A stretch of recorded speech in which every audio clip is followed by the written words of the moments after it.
आरोपांच्या माऱ्यानंतर विट्स हॉटेलच्या निविदा प्रक्रियेतून बाहेर पडण्याचा संजय शिरसाटांचा निर्णय। आरोप करणाऱ्यांनी नव्यानं निघणाऱ्या निविदेत भाग घ्यावा, शिरसाटांचं अंबादास दानवेंना आव्हान।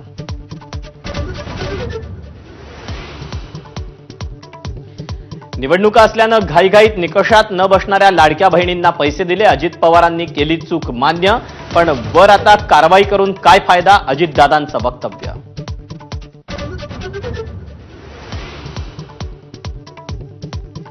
नाशकात 2 राजकीय नेत्यांकडील लग्नाची चर्चा। ठाकरेंच्या शिवसेनेच्या नेत्याच्या घरच्या लग्न सोहळ्याला शिंदेंची हजेरी, संजय राऊतांचीही उपस्थिती, तर फडणवीस पुतण्याच्या लग्नासाठी नाशकात।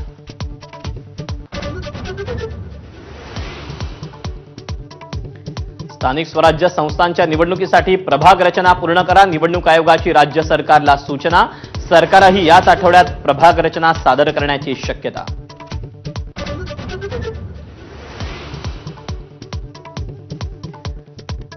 कोकणात महायुतीतला वाद पुन्हा एकदा चव्हाट्यावर। आमदार महेंद्र थोरवे आणि महेंद्र दळवींचा पुन्हा एकदा रायगडच्या पालकमंत्री पदावरून तटकरेंवर निशाणा, तर अवकातीत रहा आनंद परांजपेंचा पलटवार।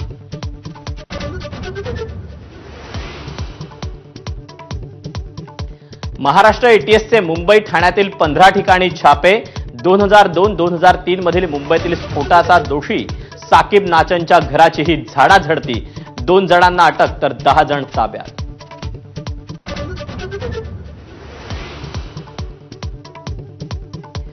वैष्णवीच्या आत्महत्येप्रकरणी गजाआड असलेल्या लता आणि शशांक हगवणेची म्हाळुंगे पोलीस घेणार कस्टडी। जेसीबी विक्रीच्या नावाखाली 11 लाखांचा गंडा घातल्याचं समोर।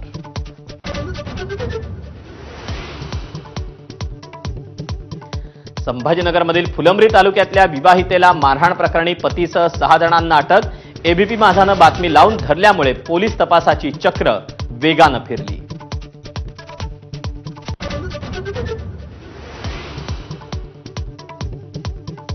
विद्यार्थ्यांना पहिलीपासून मिळणार स्थानिक सैनिकी शिक्षण। शालेय शिक्षण मंत्री दादा भुसेंची मोठी घोषणा। माजी सैनिक, क्रीडा शिक्षक आणि एनसीसीचे शिक्षक शिक्षण देणार।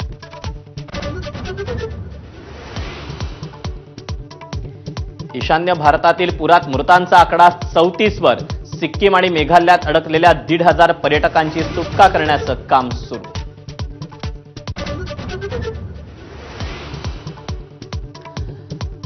आषाढी वारीसाठी शेगावातील संत गजानन महाराजांची पालखी पंढरपूरच्या दिशेनं रवाना। यंदा पालखीचं 56वे वर्ष। गणगण गणात बोतेच्या गजरात संतनगरी दुमदुमली।